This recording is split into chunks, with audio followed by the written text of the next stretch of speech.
ಈ ವರ್ಷ ಎಲ್ಲವೂ ವಿಶೇಷನಾಗೈತಿ. ಒಂದು ವಿದ್ಯುತ್ ದೀಪದ ಅಲಂಕಾರ ಆಗಿರ್ಬೋದು, ಮತ್ತು ತೇರು ಅದು ಮೈದಾನ ಆಗಿರ್ಬೋದು, ಮತ್ತು ದಾಸೋಹ ಆಗಿರ್ಬೋದು, ಸಾಂಸ್ಕೃತಿಕ ಕಾರ್ಯಕ್ರಮ ಆಗಿರ್ಬೋದು, ಮತ್ತು ಈ ವರ್ಷ ನಮ್ಮ ಸದ್ಭಕ್ತರು ಪ್ರತಿ ವರ್ಷ ಒಂದೊಂದು ತಾಸು, ನಾನಿಲ್ಲಿ ಹೊಸದಾಗಿ ಬಂದಾಗ ಬೆಳ ಮುಂಜಾನೆ 5 ಗಂಟೆಗೆ ಬಂದಿತ್ತು. ಆವಾಗ ಅಲ್ಲಿಂದ ಅಜ್ಜಾರು ಬಂದ ಹೊತ್ನ್ಯಾಗ ರಾತ್ರಿ 11 ಗಂಟೆಗೆ ಬಂದುಬಿಡ್ತಿತ್ತಂತ. ಅಂದ್ರೆ ಸಾಯಂಕಾಲ 3:30 ಬಿಟ್ಟು 11 ಗಂಟೆಗೆ ಬಂದುಬಿಡ್ತಿತ್ತಂತ ಅಜ್ಜಾರು ಹೇಳ್ತಿದ್ರು. ಅಜ್ಜಾರ ಕೃಪೆಯಿಂದ ವಿಜಯ ಮಹಾಂತೇಶನ ಮಹಾ ಒಂದು ದಿವ್ಯ ಶಕ್ತಿ ಅದು ವರ್ಷ ಒಂದೊಂದು ತಾಸು ಏರ್ಕೊಂತ ಬಂದು ಈಗ ಇಲ್ಲಿಗೆ 34 ತಾಸು 19 ನಿಮಿಷ ಆಯಿತು. ಅದು ಎದರ ಶಕ್ತಿ ಅಂದ್ರೆ ಸದ್ಭಕ್ತರ ಸದ್ಭಕ್ತಿ ಶಕ್ತಿ. ಅದು ಭಕ್ತರು ಪ್ರತಿ ವರ್ಷ ಅದಕ್ಕೆ ಸಲ್ಲಿಸುವಂಥ ಒಂದು ಗೌರವ, ಸಲ್ಲಿಸುವಂಥ ಭಕ್ತಿ ಏನೈತಲ್ಲ, ಆ ಶಕ್ತಿನೇ ಬಹಳ ದೊಡ್ಡದು. ಅದನ್ನು ನಾವು ಯಾರೂ ತಡೆಯೋಕ್ಕಾಗಂಗಿಲ್ಲ. ಅದನ್ನು ಅವರು ಭಕ್ತಿಯನ್ನು ತಡಿಲಿಕ್ಕೆ ಸಾಧ್ಯ ಆಗಂಗಿಲ್ಲ. ನಾನು ನೋಡಿದೆ ಅದನ್ನು. ಒಂದು ಬೆಂಚ್ ಮ್ಯಾಗ 10 ಮಂದಿ ನಿಂತಿರ್ತಾರೆ ಮುಂದೆ, ಆ 10 ಮಂದಿ ಮುಂದೆ ನಿಂತ್ರೆ ಆ 10 ಮಂದಿ ಮತ್ತು ಅದರಿಂದ 10 ಮಂದಿ ಹಿಂದೆ ನಿಂತಿರ್ತಾರೆ. ಅವ್ರು ಯಾರು ಎಲ್ಲಿ ಬೀಳ್ತಾರೆ ಅಂತಂದ್ರೆ ಅದ್ರ ಕೆಳಗಿದ್ದವ್ರು ಅವ್ರು ಹಿಡ್ಕೊಂಡಿರ್ತಾರೆ. ಅಷ್ಟು ಔಷಧಲೇ ಪೂಜೆ ಮಾಡ್ತಿರ್ತಾರೆ. ಅಷ್ಟಾದರೂ ಇಲ್ಲಿ ಮಠ ಅದಕ್ಕಾಗಿ ಆ ಒಂದೊಂದು ಪಾಯಿಂಟ್ ಅದಾವು. ಆ ಪಾಯಿಂಟ್ ಅಂತಲ್ಲಿ ಪ್ರತಿ ವರ್ಷ ಅಲ್ಲಿ ಹಳ್ಳಿಯಿಂದ ಈ ಕಡೆ ಆ ಕಡೆ ಎಲ್ಲ ಹಳ್ಳಿಯಿಂದ ಬಂದು ಆ ಪಾಯಿಂಟಿಗೆ ನಿಂತು ಬಿಟ್ಟಿರ್ತಾರೆ. ಆ ಪಾಯಿಂಟಿಗೆ ನಿಂತು ಆ ಪಾಯಿಂಟ್ನೇ ಬಂದಾಗ ಪೂಜೆ ಮಾಡಿಸ್ಕೊಂಡು ಹೋಗ್ತಾರೆ. ಹೀಗಾಗಿ ಪ್ರತಿ ವರ್ಷವೂ ಭಕ್ತರು ಹೆಚ್ಚಿಗೆ ಆಗಕತ್ತಾರೆ. ಅದು ವಿಜಯ ಮಹಾಂತೇಶ ನೆಲೆಯಲ್ಲೇ ಭಕ್ತರಲ್ಲಿ ಭಕ್ತಿ ಜಾಸ್ತಿ ಆಗಾಕತ್ತೈತಿ. ನಾವೇನಂತೀವಿ ಭಕ್ತಿನೇ ಇಲ್ಲ, ಯಾಕೋ ಈ ಭಕ್ತಿನೇ ಇಲ್ಲಿಗೆಲ್ಲ ಅಂತ ನಾವು ಅಂತೀವಿ. ಆದರೆ ಭಕ್ತಿ ಎಷ್ಟು ಜಾಸ್ತಿ ಆಗಾಕತ್ತೈತಿ, ಈಗ ವಿಪರೀತ ಜಾಸ್ತಿ ಆಗಾಕತ್ತೈತಿ. ಅದಕ್ಕಾಗಿ ಅದು ಅವನ ವಿಜಯ ಮಹಾಂತೇಶನ ಒಂದು ಲೀಲೆ. ಅದಕ್ಕೆ ಯಾರ ಕೈಯಾಗೂ ಇಲ್ಲ, ಅದು ಅವನ ಕೈಯಾಗೈತಿ. ಅದಕ್ಕಾಗಿ ಅದು ಒಂದು ಏನಪ್ಪ ಅಂತಂದರೆ ವಿಜಯ ಮಹಾಂತ ಶಿವಿಗಳಂದರೆ ಅವರು ಭಾಳ ದೊಡ್ಡ ತಪಸ್ವಿಗಳವರು. ಅಂತಿಂಥ ತಪಸ್ವಿಗಳಲ್ಲ, ಈ ಭೂಮಿಯಾಗ ಭಾಳ ಅಪರೂಪಕ್ಕೆ ಬಂದಾರ. ಅವರು ಅಪರೂಪಕ್ಕೆ ಬಂದಾರ. ಅದು ಯಾಕೆ ಬಂದಾರಂದ್ರೆ ಈ ಸಂಸಾರಿಕರಲ್ಲಿ ಕಷ್ಟಗಳು ಭಾಳ, ಸಂಸಾರಿಕರಿಗೆ ಕಷ್ಟ ಭಾಳ. ಯಾಕಂದ್ರೆ ದುಡಿಬೇಕು, ಅದು ಮಾಡಬೇಕು, ಹೆಂಡ್ರ ಮಕ್ಕಳನ್ನ ಸಾಕಬೇಕು, 108 ಕಷ್ಟ, ಬೀಗರು ಬಿಜ್ಜರು ಹಿಂಗೆ ಹೇಳಿದ್ರಲ್ಲ ಶರಣರು. ಬಡತನಕ್ಕೆ ಉಂಬುವ ಚಿಂತೆ, ಉಣಲಾದರೆ ಇಡುವ ಚಿಂತೆ, ಇಡಲಾದರೆ ದುಡಿಯುವ ಚಿಂತೆ, ಹಿಂಗೆ ಒಂದೊಂದೊಂದು ಚಿಂತೆ. ಹಿಂಗೆ ಒಂದಾದ ಒಂದು ಲಗ್ನ ಆಯ್ತು, ಲಗ್ನ ಮಕ್ಕಳಾಗಲಿಲ್ಲ, ಮಕ್ಕಳಾದ ಮಕ್ಕಳ ಚಿಂತೆ, ಹಿಂಗೆ ಭಾಳ ಚಿಂತೆ. ಮತ್ತು ದುಡ್ಡು, ಹಿಂಗೆ ಚಿಂತೆ ಭಾಳ ಸಂಸಾರಿಕರಿಗೆ. ಅದಕ್ಕಾಗಿ ಆ ಪರಮಾತ್ಮ ತಾನೇ ಅವನಿಂದನೇ ನಾವೆಲ್ಲ ಹುಟ್ಟೇವು ಅಷ್ಟರು. ಅದಕ್ಕಾಗಿ ಅವನ ಕರುಣೆ ಏನಂತಂದ್ರೆ ನನ್ನ ಮಕ್ಕಳು ಚಲೋ ಇರಬೇಕು ಅನ್ನೋ ಕಾರಣಕ್ಕಾಗಿ ಆ ಪರಶಿವನೇ ಇಂಥ ಮಹಾ ತಪಸ್ವಿಗಳ ಒಂದು ಅವತಾರದಲ್ಲಿ ಆತ ಬಂದಿರ್ತಾನೆ. ಆ ಪರಮಾತ್ಮನೇ ಬಂದಿರ್ತಾನೆ. ಅಂಥ ಮಹಾ ತಪಸ್ವಿಗಳವರೆಂದು ಲಿಂಗದೊಳಗೆ ಯಾರಂತ ತಿಳ್ಕೊಬಾರ್ದು ನಾವು. ವಿಜಯ ಮಹಾಂಶಿಗಳಾಗಲಿ ದೊಡ್ಡಜ್ಜವರಾಗಲಿ ಅವರೆಂದು ಲಿಂಗದೊಳಗೆ ಆಗ್ಯಾರಂತ ತಿಳ್ಕೊಳ್ಳೋಂಗೇ ಇಲ್ಲ. ಅದಕ್ಕೆ ನಾವು ಲಿಂಗೈಕ್ಯ ಅಂತ ಬರೆಯಂಗೇ ಇಲ್ಲ. ಯಾಕಂದ್ರೆ ಲಿಂಗದೊಳಗೆ ಆಗಿಲ್ಲ. ಲಿಂಗದೊಳಗೆ ಆಗೋದಂದ್ರೆ ಏನು, ಅವ್ರು ಇದ್ದಾಗನೇ ಲಿಂಗೈಕ್ಯರಾಗ್ಯಾರ. ಆದರೆ ಹಿಂಗೆ ಪ್ರಾಣ ಹೋದ್ಮೇಲೆ ಲಿಂಗೈಕ್ಯ ಹಂಗೇನಿಲ್ಲ ಅದು. ಅದಕ್ಕಾಗಿ ಅವರು ಯಾವತ್ತೂ ಸದಾಕಾಲ ಇರ್ತಕ್ಕಂಥ ಮಹಾ ತಪಸ್ವಿಗಳು. ಅದಕ್ಕಾಗಿ ಅವ್ರು ಏನು ಹೇಳ್ತಾರೆ ಅಂತಂದರೆ, ಈ ಕಷ್ಟವನ್ನು ಕಳೀಲಿಕ್ಕೆ ಅವರಲ್ಲಿ ಒಂದು ಭಕ್ತಿಯಿಂದ ಅವ್ರು ಏನು ಜೀವನದ ಸಂಸಾರದ ಕಷ್ಟದವಲ್ಲ, ನನಗಿಂತಲೂ ನಿಮಗೆ ಹೆಚ್ಚು ಅನುಭವ ಇರ್ತೈತಿ. ಈ ಸನ್ಯಾಸಿಗಳಿಗೆ ಭಕ್ತಿ ಕಡಿಮೆ, ಆದರೆ ಸಂಸಾರಿಕರ ಭಕ್ತಿ ಜಾಸ್ತಿ. ಅವರಷ್ಟು ಭಕ್ತಿ ಯಾರಂತಲೂ ಇರೋಂಗಿಲ್ಲ. ಅದಕ್ಕೆ ಆ ಭಕ್ತಿ ಅನುಭವ ತಮಗೆ ಭಾಳ ಚಲೋ ಇರ್ತೈತಿ. ಅದಕ್ಕಾಗಿ ಯಾರಿಗೆ ಆ ಭಕ್ತಿ ಉಣ್ಣೋದಂದ್ರೆ ಏನು ಗೊತ್ತೈತೇನು? ಭಕ್ತಿ ಉಣ್ಣೋದಂದ್ರೆ ಒಬ್ಬ ತಾಯಿ ತನ್ನ ಮಗುವಿಗೆ ಹಾಲು ಕುಡಿಸ್ತಾಳೆ, ಎದೆ ಹಾಲು ಕುಡಿಸ್ತಾಳೆ. ಎದೆ ಹಾಲು ಕುಡಿಸಿದ್ರೆ ಎಷ್ಟು ಕುಡಿತಂದ್ರೆ ತಾಯಿಗೆ ಗೊತ್ತಾಗಂಗಿಲ್ಲ, ಎಷ್ಟು ಕುಡಿತಂದ್ರೆ ಮಗುವಿಗೆ ಗೊತ್ತಾಗಂಗಿಲ್ಲ. ಆದ್ರೆ ಕುಡಿದ ಮ್ಯಾಗ ಕೂಸು ಏನಾಕೈತೆ ಹೊಟ್ಟೆ ತುಂಬಿದಗಳನ್ನ ಬಿಟ್ಟು ಬಿಡ್ತೈತಿ. ಹಂಗೆ ಆ ಭಕ್ತಿ ಅನ್ನೋದೇನೈತಿಲ್ಲ, ಆ ಭಕ್ತಿನ ಬಾಯಲ್ಲಿ ಹೇಳ್ಕೊಳಂಗಿಲ್ಲ, ಯಾರು ಬಾಯಲ್ಲಿ ಹೇಳ್ಕೊಳಕ್ಕೆ ಬರಂಗಿಲ್ಲ. ಅದು ಮನಸ್ಸಿನಾಗ್ಲೇ ಭಕ್ತಿ ಇರ್ತೈತೆ. ಅದು ಆ ಭಕ್ತಿ ಯಾರಿಗೆ ಕನ್ವೆ ಆಕತ್ತೆ ಅಂದ್ರೆ ಅದು ಆ ವಿಜಯ ಮಹಾಂತಶಿಗಳು ಕನ್ವೆ ಆಗ್ತೈತೆ. ಅದು ಆವಾಗ ಅವ್ರಿಗೆ ಅದು ಮುಟ್ತೈತೆ. ಅದು ಮುಟ್ಟಿದಾಗ ಅನುಗ್ರಹ ಆಕತಿ. ಆ ಅನುಗ್ರಹ ಭಕ್ತಿ ಸಲ್ಲಿಸಿದವ್ರಿಗೆ ಗೊತ್ತು, ಆ ವಿಜಯ ಮಹಾಂತಶಿ ಅನುಗ್ರಹ ಮಾಡಿದವ್ರಿಗೆ ಗೊತ್ತದು.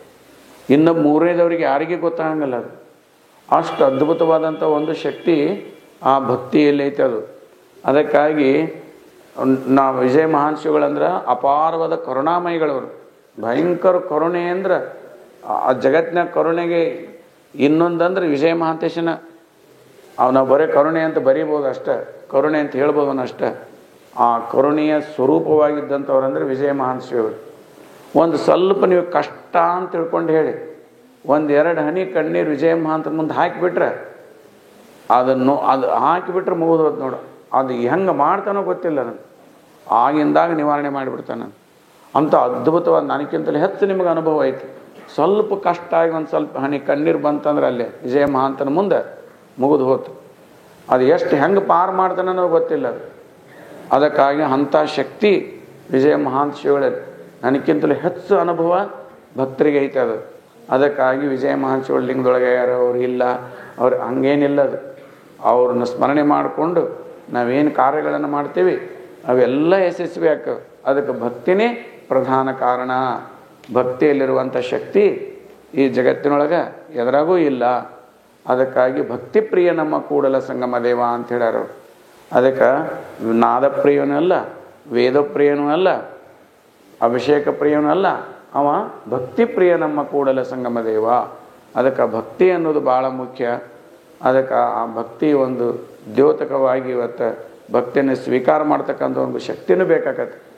ಅದಕ್ಕೆ ವಿಜಯ ಮಹಾಂತ ಅಂದರೆ ತಾಯದು, ವಿಜಯ ಮಹಾಂತೇಶ ಅಂದರೆ ತಾಯದು, ನಮ್ಮೆಲ್ಲರ ತಾಯದು. ಅದಕ್ಕಾಗಿ ಆ ವಿಜಯ ಮಹಾಂತೇಶನ ದಾರಿಯಲ್ಲಿ ನಾವೆಲ್ಲ ಸಾಗಬೇಕು. ವಿಜಯ ಮಹಾಂತೇಶ ಅವೇನು ಹೇಳ್ತಾನೆ ಅಜ್ಜ ಒಂದು ಮಾತು ಹೇಳ್ಯಾನ. ಅದು ಯಾವಾಗಂತಂದ್ರೆ ಲಿಂಗೈಕ್ಯರಾಗೋ ಕಾಲಕ್ಕೆ. ಈಗಲ್ಲ, ಆ ವಿಜಯ ಮಹಾಂತ ಶಿವೆಗಳು ಇದ್ದಾಗನ ಕಲ್ಪವೃಕ್ಷ ಕಾಮಧೇನು.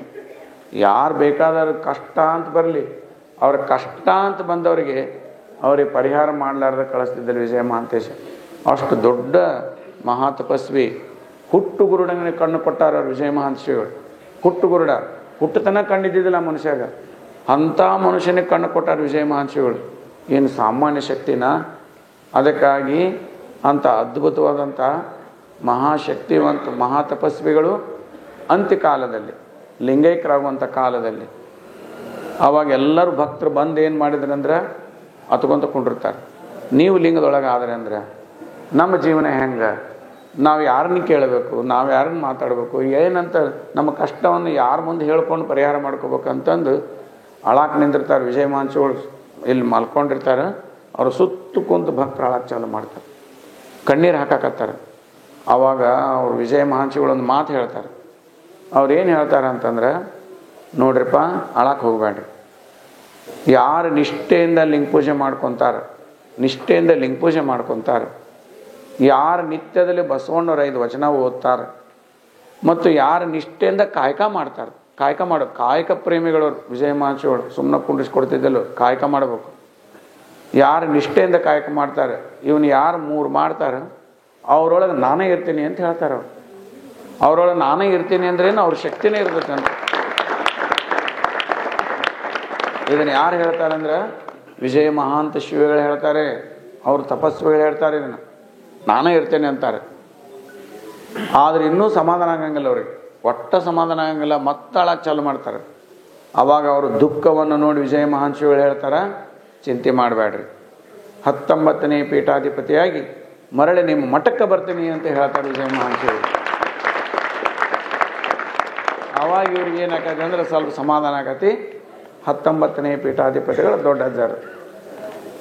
ಅದಕ್ಕಾಗಿ ಅದೇನು ಸಾಮಾನ್ಯ ಶಕ್ತಿ ಅಲ್ಲ, ಅದು ಎರಡು ಒಂದೇ ಶಕ್ತಿ, ಅದು 2 ಒಂದೇ ಅದು. ಅದಕ್ಕಾಗಿ ವಿಜಯ ಮಹಾಂತ ಶಿವೆಗಳು ಇದ್ದಾಗ ಏನು ನಡೀತು ಅದರ ಅಡ್ವಾನ್ಸ್ ಕಾರ್ಯಗಳು ದೊಡ್ಡ ಅಜ್ಜರಿದ್ದಾಗ ಆಯಿತು. ಅದು ಮುಂದುವರಿವಿಕೆಯಾಗಿ ಅಡ್ವಾನ್ಸ್, ಅದಕ್ಕಿಂತ ಅಡ್ವಾನ್ಸ್ ಆಗಿ ಹೋಯ್ತು.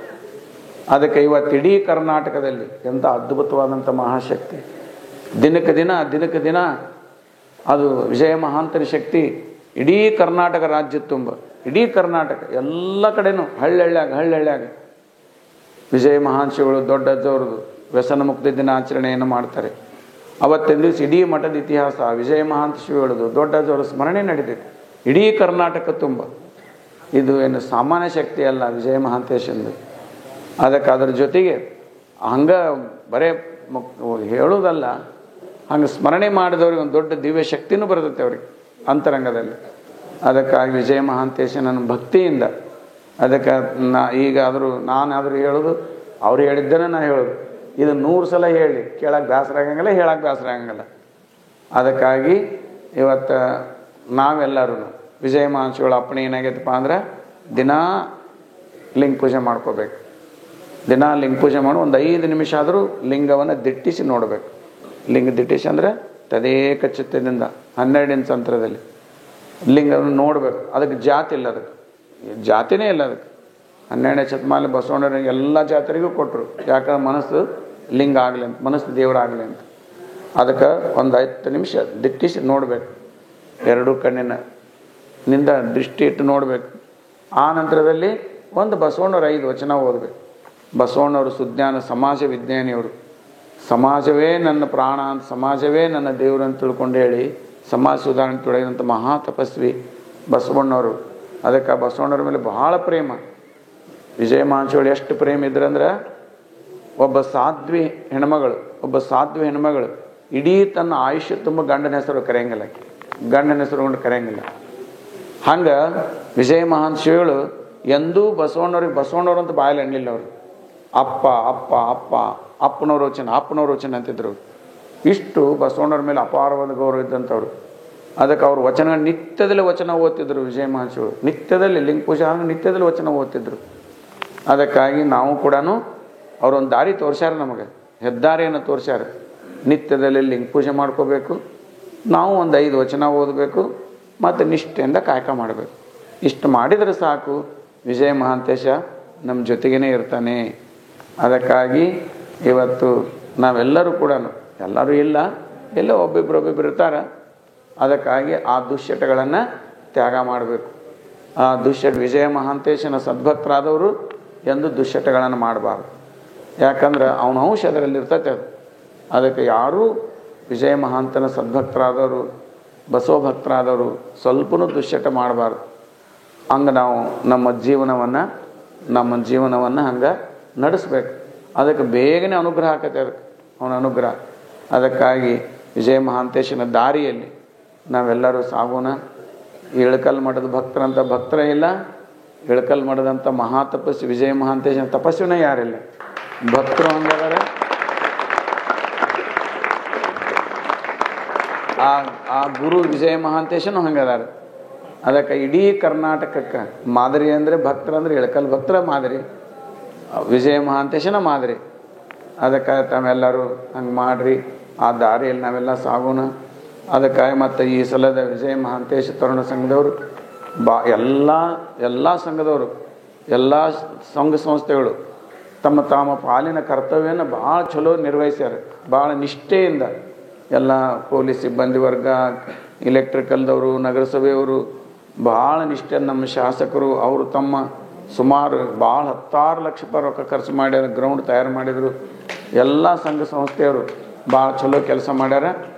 ನಮ್ಮ ತರುಣ ಸಂಘದವರು ಈ ಸಲ ಭಾಳ ನಿಷ್ಠೆಯಿಂದ ಸೇವೆಯನ್ನು ಮಾಡ್ಯಾರ. ಅದರಲ್ಲಿ ವಿಶೇಷವಾಗಿ ನಮ್ಮ ವಿಶ್ವನಾಥ್ ಭಾಳ ಲೀಡ್ ತೊಗೊಂಡು ಅದನ್ನೆಲ್ಲ ಗ್ರೌಂಡ್ ಎಲ್ಲ ತಯಾರು ಮಾಡಿ ಮತ್ತು ಅದಕ್ಕೆಲ್ಲ ನಿಷ್ಠೆಯಿಂದ ಮಾಡ್ಯಾರ. ಅದಕ್ಕಾಗಿ ಇಡೀ ತರುಣ ಸಂಘದವರು, ನಮ್ಮ ಎ ಪಿ ಎಮ್ ಸಿ ವರ್ತಕರು, ನಮ್ಮ ಶಿವರುದ್ರಪ್ಪನವರ ಆದಿಯಾಗಿ ನಮ್ಮ SUM ಸಂಸ್ಥೆ 2 ಸಂಸ್ಥೆಯವರು ಚೇರ್ಮನ್ರು, ನಮ್ಮ ಗುರಣ್ಣವರು, ಶಿವರುದ್ರಪ್ಪನವರು ಮತ್ತು ಹಂಗೆ ಎಲ್ಲ ಸಂಘ ಸಂಸ್ಥೆಯವರು ಭಾಳ ನಿಷ್ಠೆಯಿಂದ ಈ ಸೇವೆಯನ್ನು ಮಾಡಿ ಅವರ ಸೇವೆಯನ್ನು ವಿಜಯ ಮಹಾಂತೇಶನ ಪಾದಕ್ಕೆ ಸಲ್ಲಿಸ್ಯಾರ. ಅವರೊಂದಿಗೆ ಎಲ್ಲರಿಗೂ ವಿಜಯ ಮಹಾಂತೇಶನ ಕರುಣೆ ಯಾವತ್ತೂ ಸದಾಕಾಲವಾಗಿ ತಮ್ಮ ಮೇಲೆ ಇರಲಿ ಅಂತ ಹಾರೈಸಿ ಈ ಮಾತುಗಳನ್ನ ಮುಗಿಸ್ತೀನಿ. ಇವತ್ತು ನಮ್ಮ ಕುಂಬಾರ ಗುಂಡಯ್ಯ ಮಹಾಸ್ವಾಮೀಜಿಯವರು, ನಮ್ಮ ಪರಮ ಪೂಜ್ಯ ಮಹಾಂತ ದೇವರು ನಮ್ಮ ಅತ್ತ ಪರಮ ಪೂಜ್ಯ ನಮ್ಮ ಡಾಕ್ಟರ್ ಬಸವಲಿಂಗ ಮಹಾಸ್ವಾಮೀಜಿಯವರು, ಬಸವನ ಅವಲಿಂಗ ಶರಣರು, ವೀರಭದ್ರ ಸ್ವಾಮಿಗಳವರೆಲ್ಲರೂ ದಯಮಾಡಿಸಿದರೆ ಅವ್ರ ಕರುಣೆ ನಮ್ಮೆಲ್ಲರ ಮೇಲೆ ಇರಲಿ ಅಂತ ಹಾರೈಸಿ ಮಾತು ಮುಗಿಸ್ತೇನೆ. ಶರಣ. ಇನ್ನಷ್ಟು ಅಪ್ಡೇಟ್ಗಳಿಗಾಗಿ ಫಾಲೋ ಮಾಡಿ ವಿಜಯ ಧ್ವನಿ ನ್ಯೂಸ್.